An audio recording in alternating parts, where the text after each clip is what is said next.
button and we'll go ahead and get started.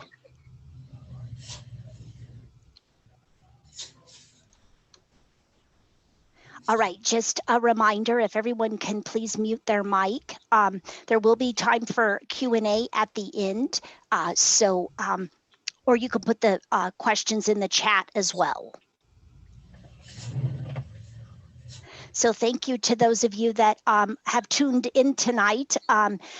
If you have been with me before with our webinar series, I'm happy that you came back. If you're new this time, there'll be a little bit of a recap on some of the things that we've talked about previously. So the webinar series that you are participating in tonight is helping Nevada students take ownership of their digital lives with digital citizenship.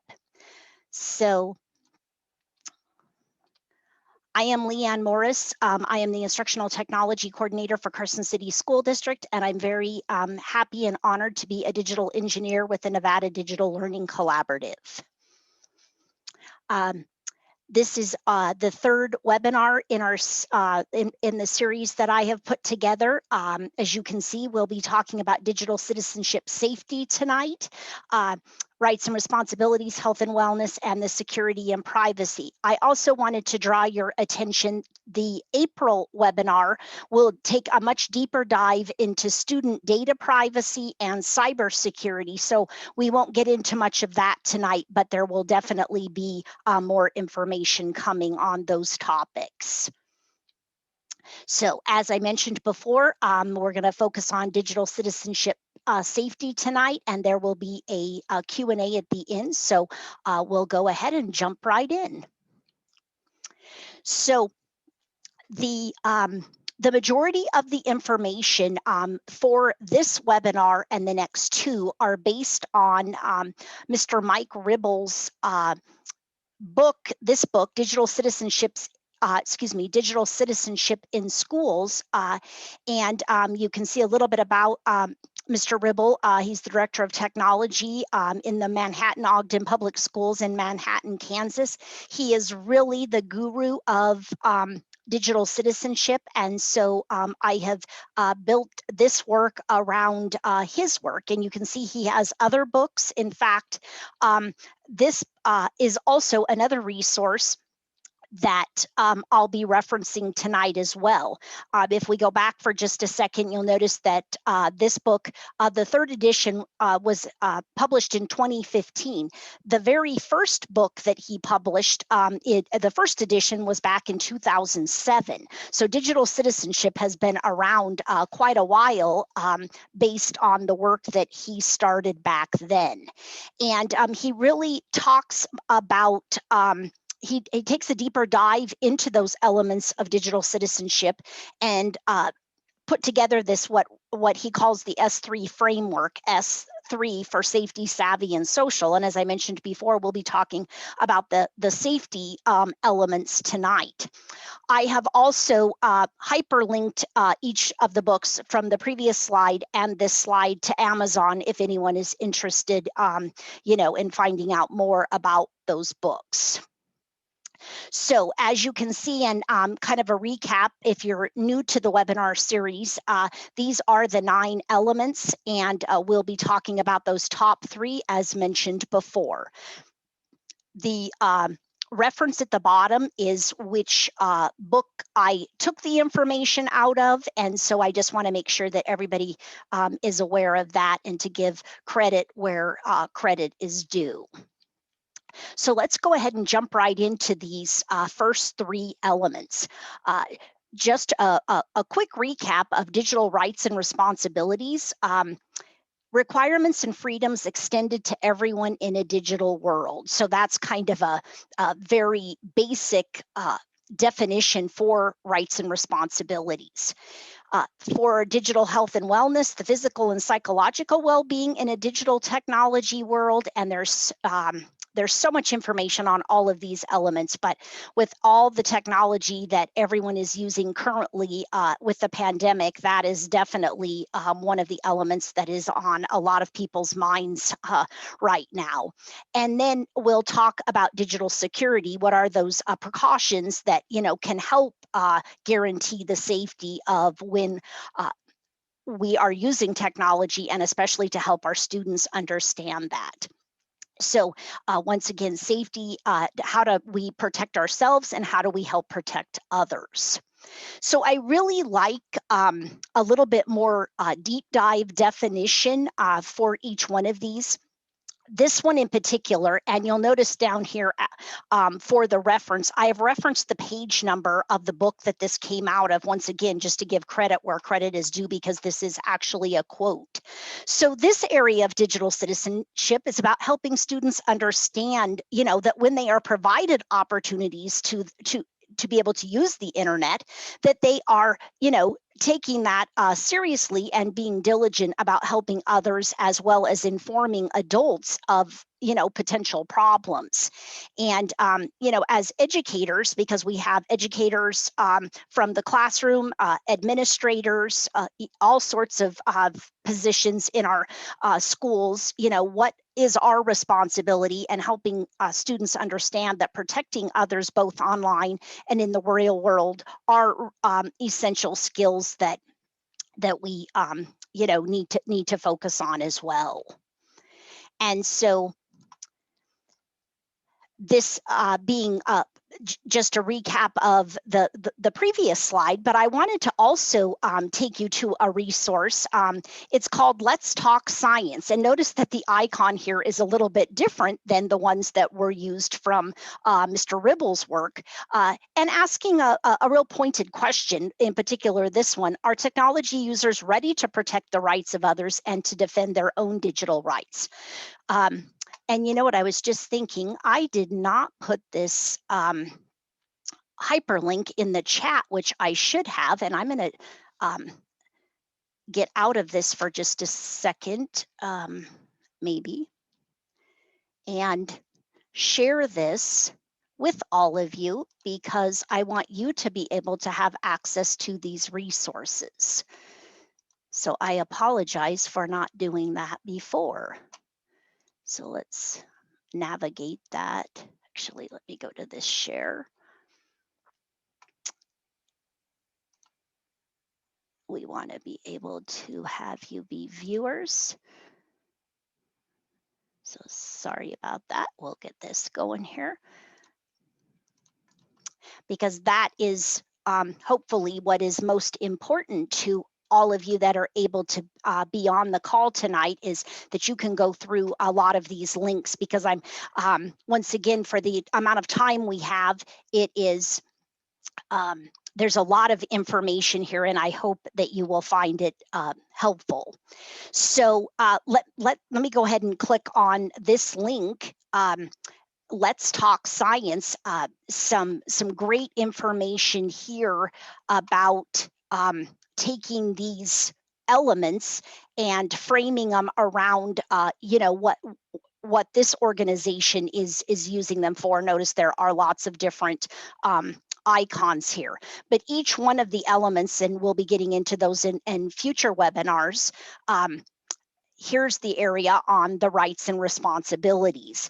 And I just wanted to draw this one to your attention in particular, in that I liked this quote about avoiding the temptation to give information, because that is a responsibility of all of us, but especially our students that may want to share too much information.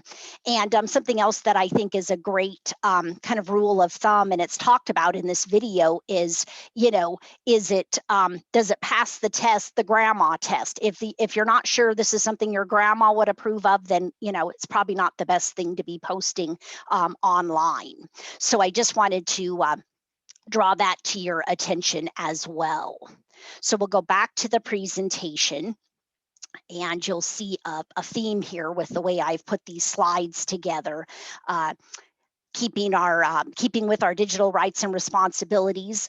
Just a few digital rights that we can think about. We have the digital right to have credit for our own personal work, freedom of expression, to our privacy. Here are a few responsibilities as well. And these are also hyperlinks to a teacher's classroom web page where I pulled these from. So anything that looks like a hyperlink or images that where I got the information, please keep that in mind, that you can find additional information, even if it's not what I'm talking about. What are our responsibilities? To cite works used for resources and researching, making sure we're not plagiarizing things. How are we downloading music, videos, or other material? Keeping our information safe so that we have secure passwords. Reporting anything that could be harmful or, just doesn't seem right. So those are some of our responsibilities, and to help our students understand those as well. So referencing back to those resources again by Mr. Ribble, he has some great lesson starter ideas for our classroom teachers that are on the call tonight. And for example, what would be something that you might do with primary or early elementary students? Stranger danger is something that definitely is something that is talked about, outside of the digital world, but how is it related to, strangers in digital life? And here is this is a resource about actually talking about that. If we just click on that resource, street and cyber safety. And so once again, there are so many resources available, but I just want to make sure that you have all of those links so that you are able to access this. And then here's another idea for, upper elementary, and I've referenced the page numbers for the books as well. But, it's an idea starter that you could, have a conversation about with your students. And so here's a couple of ideas also for middle and high school. In middle school, have students share what they should do when reading or hearing about suspicious or harmful activity. I want to remind everybody that in the state of Nevada, we have this great resource from the Nevada Department of Education called Safe Voice. So I've linked that there, where there's a hotline and a, tips that you can access as well. So just a reminder of that. For high school age students, showing students opportunities, how to access online material, but how can they build from others and not just plagiarize information. There's this great resource on from the American Writers and Artists Institute about how to take somebody else's good idea and make it your own, but do it legally. And how, so you're not just copying and pasting information. So those are a couple of ideas for our older students. And on this slide, In Control is a resource that I talked about in one of the previous webinars, but I wanted to show you specifically about this one. What the lesson's called What's Mine Isn't Necessarily Yours, and it gives you, there's a great little video here for the teacher, another one for the students. And then I just wanted to show you how this particular website is actually, put together. They give you downloaded lesson materials, and they really share everything that you might need in order to teach that lesson. So keeping that in mind for this particular resource. So that was In Control. So sticking with our digital rights and responsibilities, I also want to talk about the idea of cyberbullying, because this particular link actually takes us to Michigan State University on the dangers of cyberbullying. And that's of course where I got the image, but there are some great ideas here and lesson opportunities from Michigan State University in regards to cyberbullying. And same thing with this. This is also a link about being an upstander, not a bystander. If you see something that is not necessarily appropriate from an organization in New York. So trying to pull in resources from national and international organizations that are available out there. We are in the previous webinars, I talked a lot about common sense education. This is a hyperlink just to the area of digital citizenship, but I wanted to show you that there are some very specific lesson plans specifically for cyberbullying and for lots of different age groups. So you can see here's a particular one for 2nd grade, 5th grade, 7th grade, down to 11th grade.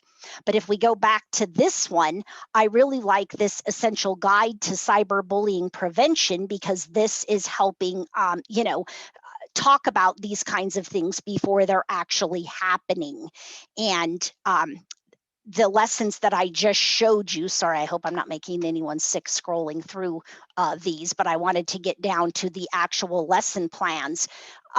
There are additional lesson plans in this area besides the ones that I had hyperlinked to that other image. So you can see that once again, Common Sense has a lot of great resources, and trying to pull some specifics into this lesson as we move forward.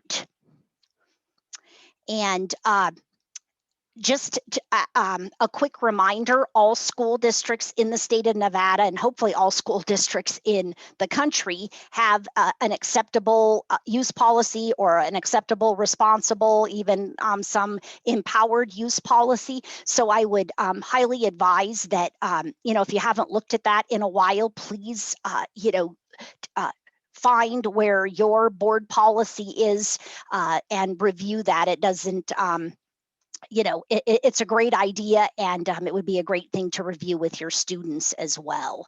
So I just wanted to remind everybody of that. So that wraps up the little overview on rights, digital rights and responsibilities. So now we're going to jump right into the digital health and wellness. Once again, I pulled a great quote out of the Digital Citizenship Handbook for School Leaders, and it's referenced on page 40 there, as you can see. What is a good definition for digital health and wellness? Technology provides many opportunities and enjoyment, but knowing how to segment use with the needs of ourselves and others is key to a healthy, balanced life. And even educators need to ask the question of how much screen time is appropriate. And I put this arrow here so that you could see that I want to click on this Common Sense media here, and we'll see, you can see all sorts of lessons, once again, to Common Sense that have particular questions and then comments that have been made about the amount of screen time, depending on what the tool is: video games, watching TV, smartphones, things like that. So a plethora of resources for you to take away, to help with each one of these elements. So once again, this links us back to that Let's Talk Science. Here's another question to think about. Do technology users consider the risks, both physical and psychological, when using digital technologies? So I just wanted to make sure that everybody saw that. And then, sorry here.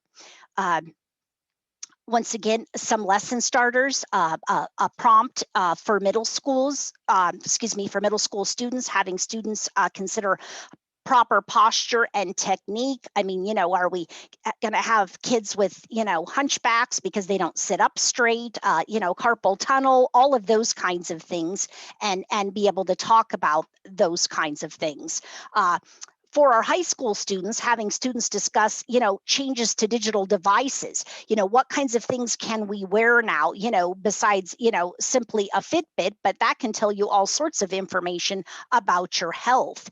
And then I also hyperlinked here to an article about the, the increase of telemedicine, especially since the pandemic has started. And so the idea of, what kind of technology will actually be, coming and is already available to help our students with their health and wellness. So that's a little overview and lesson starters for our older students on health and wellness.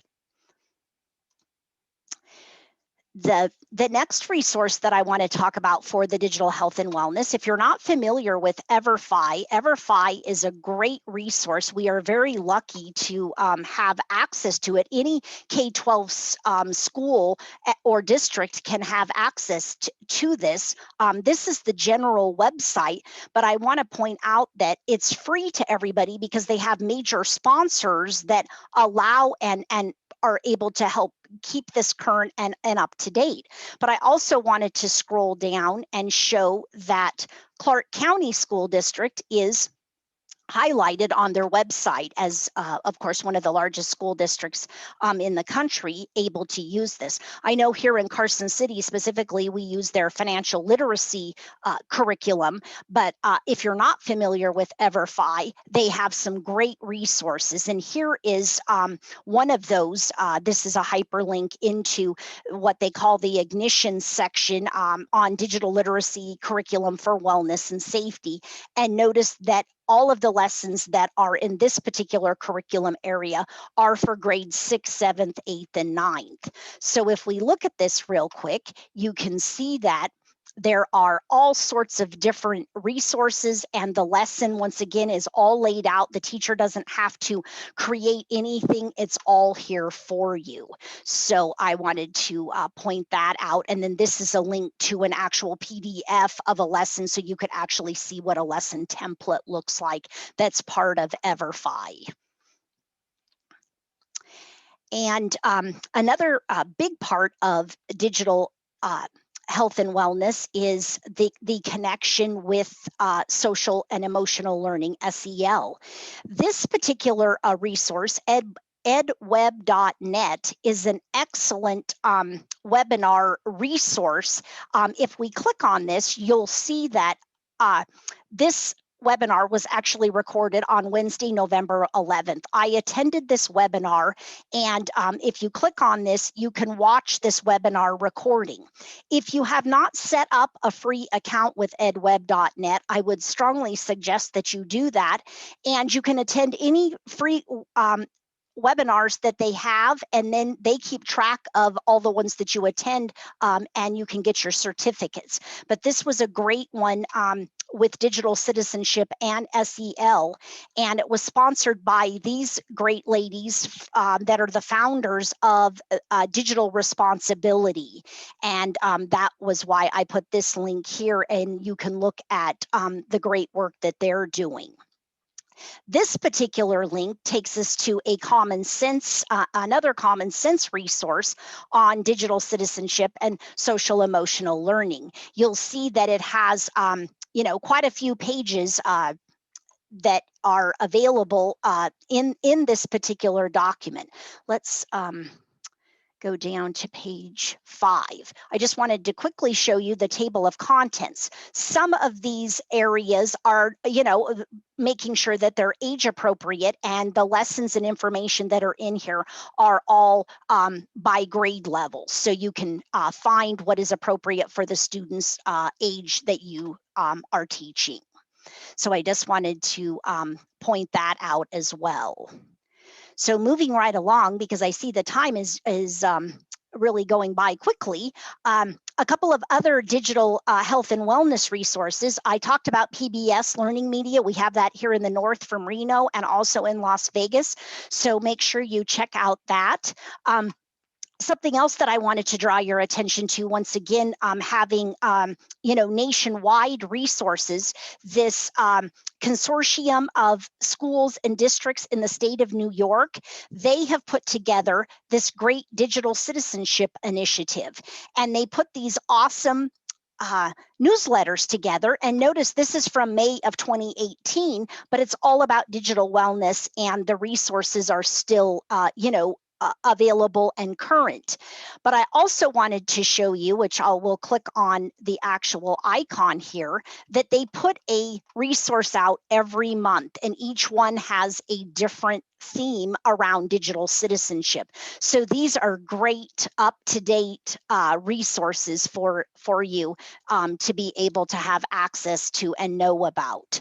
I also wanted to share, this is another book that is available and is a great resource called Social Media Wellness, helping tweens and teens thrive in an unbalanced digital world. But I wanted to show you specifically, if you're not aware of Corwin Press, which is a great publisher, they have awesome resources for teachers. Notice right here it says request review copy.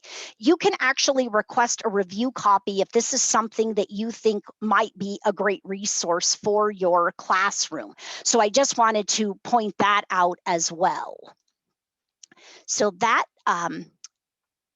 will take us right into this is a slide from last month's presentation on Screenagers, the work of Dr. Delaney Rushton out of Seattle, and the great video documentary she has put together. And this really supports our digital health and wellness. She has Tech Talk Tuesdays. She's also put together this, she's written this book, Parenting in the Screen Age. These are all hyperlinked, so you are able to go ahead and click on those if you hadn't seen them from last month.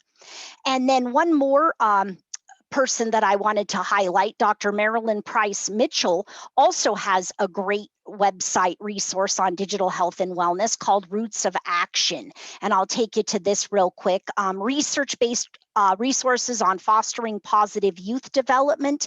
And it's all about this compass that she talks about and what that is in regards to helping our students, be positive, and it's another great resource. So I just wanted to highlight that as well.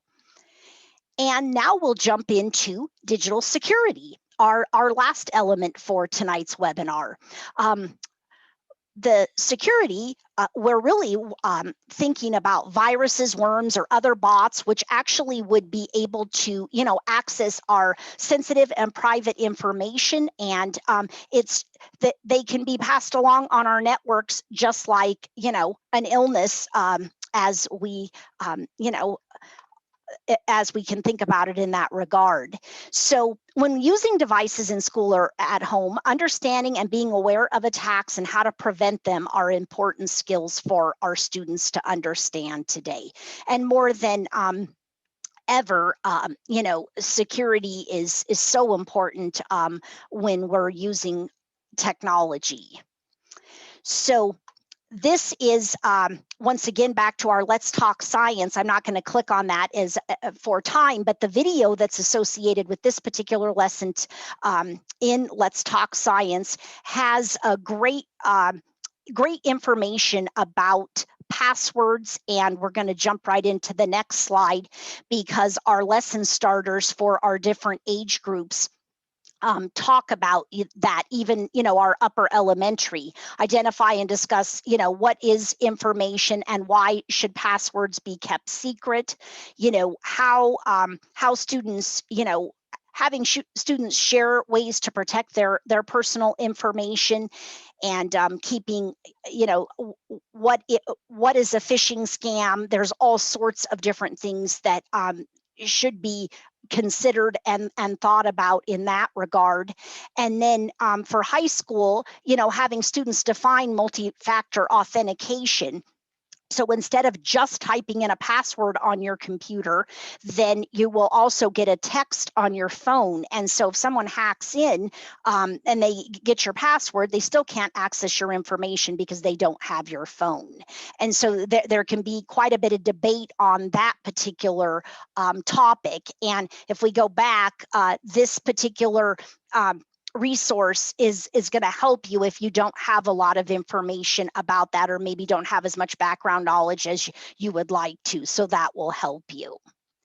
So moving forward, we have a few more resources I just want to just briefly talk about. This is one particular from a research program from Harvard. And so you can see that there are different areas here that can be clicked on. Here's one specifically for passwords, navigating internet security. So I just wanted to highlight that. This GCF Global also has a whole series of lessons. In particular, here's one on creating strong passwords. So it's there are so many resources. It's just really knowing, which ones to find. And so I've really tried to put that together for everyone on the call. I also found it very interesting as I was researching and putting this together that every January 28th is actually considered Data Privacy Day in the United States and Canada. And so the National Cybersecurity Alliance has actually put this together and really focuses on helping consumers keep their data private. So I just wanted to highlight that.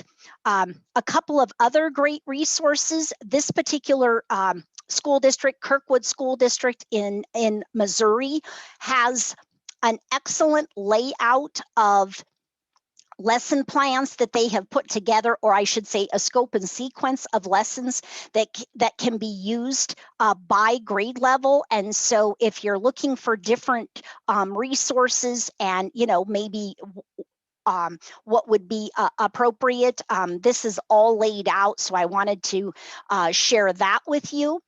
And then this consortium from it's not the state of Michigan, but this association in Michigan, you can see that this has a lot of different resources. One of them in particular is cyber safety. So you would be able to go into that as well. So, and let's see, I see somebody posted in the chat. Can you please post the link? Sure. I will be happy to do that.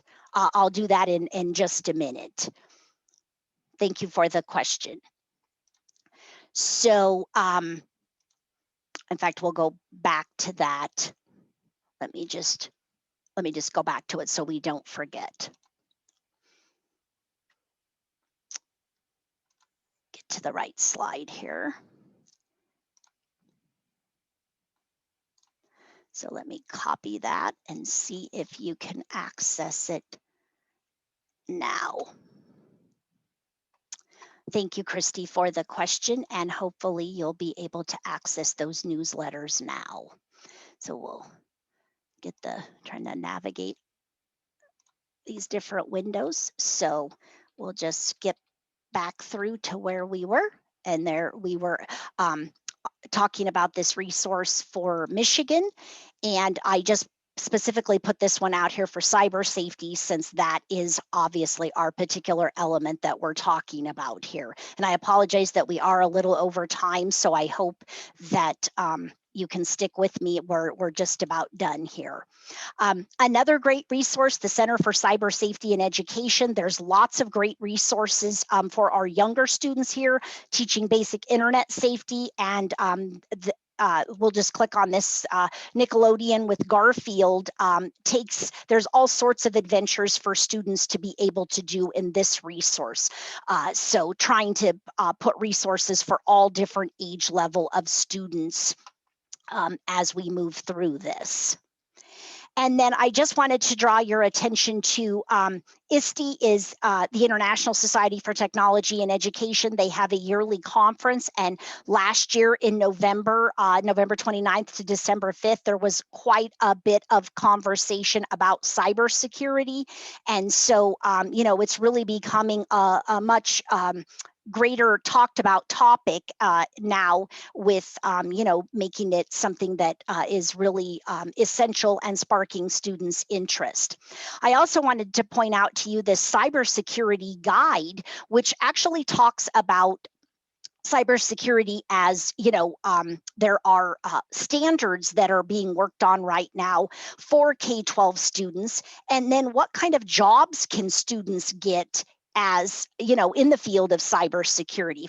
So for some of our older students, this might be a great resource for our teachers and administrators. And then the last webinar, I had posted the PDF to the Parent and Family Digital Learning Guide. If you were on with me before, this might look familiar. Well, I was so excited to learn that they now have that published in Spanish. So if you click on this link, this one, it's the same guide, but now it is in Spanish. So that is a wonderful resource. And the this is the U.S. Department of Education, has now put together a digital teacher digital learning guide. This link will take you to this PDF that then is also a resource for our teachers, and then there's one for our administrators. So these were just released this month in January. The others were in October and November of 20. So they're very recent publications, and I wanted to make sure that everybody had access to those that are new, that we just learned about. And then to wrap up, I just want to come back to our ISTE standards for students. If you were with me before, we have ISTE standards for students, teachers, educational leaders, computer science teachers, and instructional coaches. And to tie this into our work that we just have been talking about in the last half hour, in particular for the digital citizen. And these two elements, this fits right into the digital rights and responsibilities. Students demonstrate an understanding of and respect for the rights and obligations of using and sharing intellectual property. And then this one for digital security, about managing your own personal data, maintaining privacy and security. So these can really be woven into other content areas as well, but I just wanted to highlight how that all fits together. And then I just want to remind everybody of our disclaimer. As a digital engineer and being part of this collaborative project with the Nevada Department of Ed, that this webinar is provided as a public service, and it is provided for informational purposes only. It is not a statement of official state policy, nor should be construed as legal advice on any subject matter. So I want to make sure that everybody understands that, and reference to any specific product, process, service, or entity does not constitute an endorsement or recommendation by the Nevada Department of Education. And any of these resources, please consult your IT department for approval to make sure that you can actually have access to them. So I wanted to make sure that you were aware of that, and giving that information at the end of my webinar. And I will be happy to take any other questions that you might have. You can unmute your mic, or you can put them in the chat, and I'll be happy to try to answer them.